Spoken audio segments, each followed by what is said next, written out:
Everyone, कैसे हैं आप सभी। आई होप आप सभी बहुत ही अच्छे होंगे।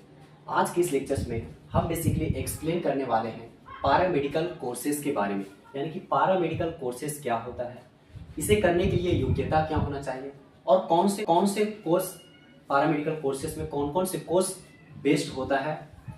तो आज हम बेसिकली इन्हीं टॉपिक को एक्सप्लेन करेंगे। तो सबसे पहले मैं आपको ये बता दूं कि आज का जो हेडिंग है वो है पारामेडिकल कोर्सेज। तो पारामेडिकल कोर्सेज ये बेसिकली एक तरह का हेल्थ सेक्टर से जुड़े यानी कि मेडिकल फील्ड से जुड़े एक कोर्स होता है। यानी कि पारामेडिकल जो कोर्स होता है ये बेसिकली हेल्थ सेक्टर से जुड़े एक कोर्स होता है, मेडिकल फील्ड के लिए कोर्स होता है। आइए अब ये समझते हैं कि ये कोर्सेज में यानी कि पारामेडिकल कोर्सेज में हम बेसिकली क्या चीजें सीखते हैं, मतलब हमें क्या क्या चीजें सीखनी होती है। तो पारामेडिकल कोर्सेज में हम बेसिकली सीखते हैं पेशेंट केयर। पेशेंट केयर का मतलब हुआ कि मरीजों की देखभाल कैसे की जाती है, मरीजों को इंजेक्शन कैसे दिया जाता है, दवाई किस टाइम पे दिया जाता है, कौन सा दवाई दिया जाता है। तो यानी कि हम पेशेंट का केयर करना सीखते हैं, यानी कि मरीजों की देखभाल करना सीखते हैं इस कोर्सेज में। उसके बाद सीखते हैं ब्लड टेस्ट, यानी कि ब्लड टेस्ट कैसे होता है, सीटीसी क्या होता है, एमपीवीडाल क्या होता है, मतलब ये सब अनेक प्रकार का जो टेस्ट होता है, यूरिन टेस्ट होता है, इन सब चीज़ों को हम वहाँ पे सीखते हैं कि टेस्ट कैसे किया जाता है।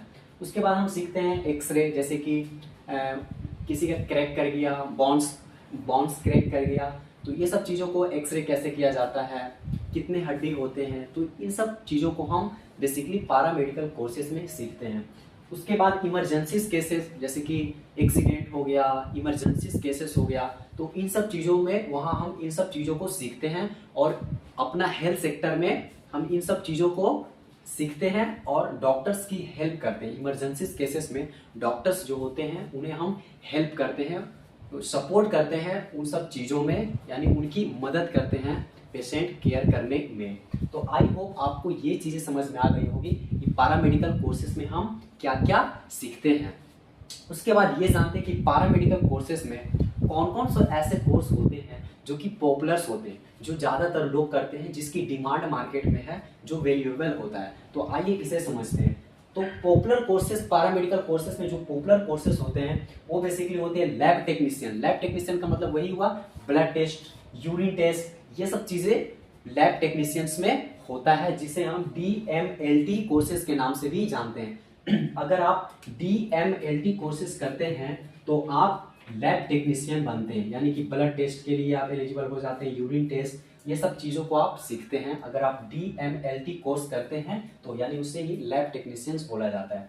उसके बाद जो नेक्स्ट कोर्सेस आता है पॉपुलर में वो होता है एक्सरे टेक्नीशियन। एक्सरे टेक्नीशियन का मतलब हुआ कि किसी इंसान का हड्डी फ्रैक्चर कर गया तो उसे एक्सरे किया जाता है, तो इसलिए हम एक्सरे टेक्नीशियन में बेसिकली एक्सरे के बारे में सीखते हैं। उसके बाद CT स्कैन्स के बारे में सीखते हैं, जैसे कि हमारे ब्रेन में यानी कि सर में कहीं चोट लग गया तो उसका भी एक अलग तरीके से एक्सरे किया जाता है, जिसे हम CT स्कैन बोलते हैं। एक होता है AMRI जो कि पूरी बॉडी की जांच होती है, पूरी बॉडी में जो भी पार्ट्स है उसकी चेक किया जाता है कहाँ क्या प्रॉब्लम है, उसे हम MRI मशीनों के द्वारा करते हैं। तो इन सब चीज़ों को वहाँ सिखाया जाता है। तो ETC यानी कि ये सब चीज़ें वहाँ होता है, इसे हम रेडियोलॉजी कहते हैं, यानी कि आप रेडियोलॉजी कहते हैं। जो भी इंसान इन सब चीज़ों को सीखता है, इन सब चीज़ों को करता है, उसे हम रेडियोलॉजी कहते हैं, यानी कि उसे एक्सरे टेक्नीशियन भी कहते हैं। उसके बाद आते हैं अगला पॉइंट पे, नर्सिंग कोर्सेस होते हैं। नर्सिंग कोर्सेस में बेसिकली हम क्या क्या सीखते हैं, तो नर्सिंग कोर्सेस में बेसिकली ANM होता है,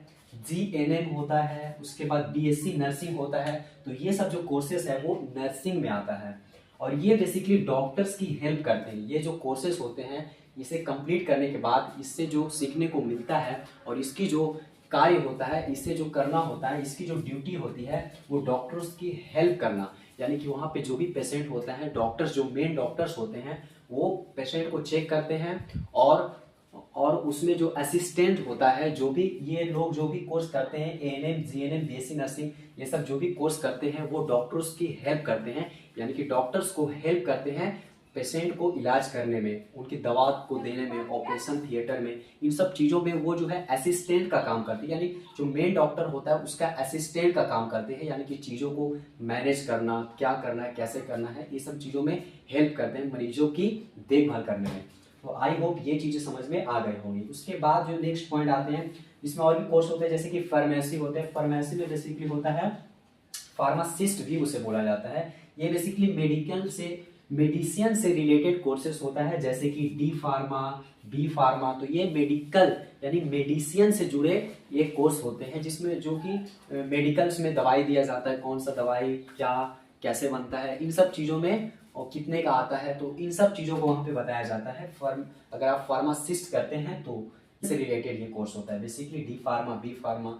तो ये बेसिकली मेडिसिन पेशेंट से उतना रिलेटेड नहीं है, ये डायरेक्ट मेडिसिन से रिलेटेड यानी दवाई से रिलेटेड ये कोर्स है। उसके बाद अगला नेक्स्ट पॉइंट पे आते हैं ऑपरेशन थिएटर, यानी इसे ओटी भी बोलते हैं, जहाँ पे मरीजों का ऑपरेशन होता है अनेक प्रकार का। तो ये कोर्सेज करना, अगर आप ऑपरेशन थिएटर का कोर्स करते हैं यानी ओटी का कोर्स करते हैं, तो ये ऑपरेशन टाइम पे आपको डॉक्टर्स की हेल्प करना होता है। वहाँ पे अनेक प्रकार का जो भी ऑपरेशन होता है पेशेंट को, उनको हेल्प करना होता है, डॉक्टर्स के साथ वहाँ पे हेल्प करना होता है मरीजों की ऑपरेशन करने में, मदद करने में। तो आई होप ये चीज़ें समझ में आ गई होगी। और ऑपरेशन थिएटर को हम शॉर्ट में ओटी भी बोलते हैं। उसके बाद नेक्स्ट पॉइंट पे आते हैं फिजियोथेरेपी। फिजियोथेरेपी में बेसिकली हम क्या करते हैं, फिजियोथेरेपी में हम बेसिकली किसी भी इंसान का कहीं भी फ्रैक्चर हो गया और वो ठीक नहीं हो पा रहा है, तो वो कुछ चीज़ें होती है जो कि एक्सरसाइज से भी ठीक किया जाता है। जैसे कि आपका हाथ फ्रैक्चर कर गया और आप बैंडेज लगवाएं, इसके बावजूद भी ठीक नहीं हुआ, थोड़ी बहुत प्रॉब्लम है, तो उसे फिजियोथेरेपी से ठीक किया जाता है।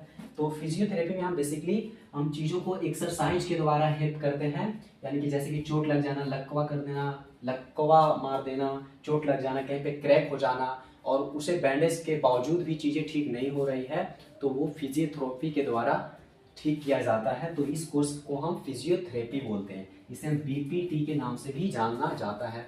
तो आई होप आप ये सब चीज़ें समझ में आ गई होगी कि इसमें जो ये सब जो कोर्सेज होते हैं, और भी कुछ कोर्सेज होते हैं, लेकिन हम बेसिकली बता रहे हैं कि इसमें पॉपुलर जो कोर्सेज होते हैं वो ऑल ओवर ये सब कोर्सेज ही होते हैं जो कि पॉपुलर कोर्सेज होते हैं। तो आई होप ये सब चीज़ें समझ में आ गई होगी। और इस कोर्सेज ये सब करने के बाद हम बेसिकली मेडिकल फील्ड के लिए ही करते हैं, यानी कि ये सब कोर्सेज जो है वो हेल्थ सेक्टर से जुड़े ही एक कोर्स है, जिसमें हम ये सब चीज़ें को सीखते हैं। आई होप ये सब चीज़ें आपको समझ में आ गई होंगी। अब हम ये सब चीज़ें समझते हैं, अब हम ये सब समझते हैं कि इन सब कोर्सों को कौन कौन से स्टूडेंट है जो कि इन सब कोर्स को कर सकता है। तो आज हम बेसिकली वही चीज़ों को बताएंगे। तो इन सब कोर्सों को अगर आपको पारा मेडिकल कोर्स करना है, तो इसके लिए जो आपकी जो एलिजिबिलिटी है, यानी आपकी जो योग्यता है, वो कम से कम 10th पास होना चाहिए।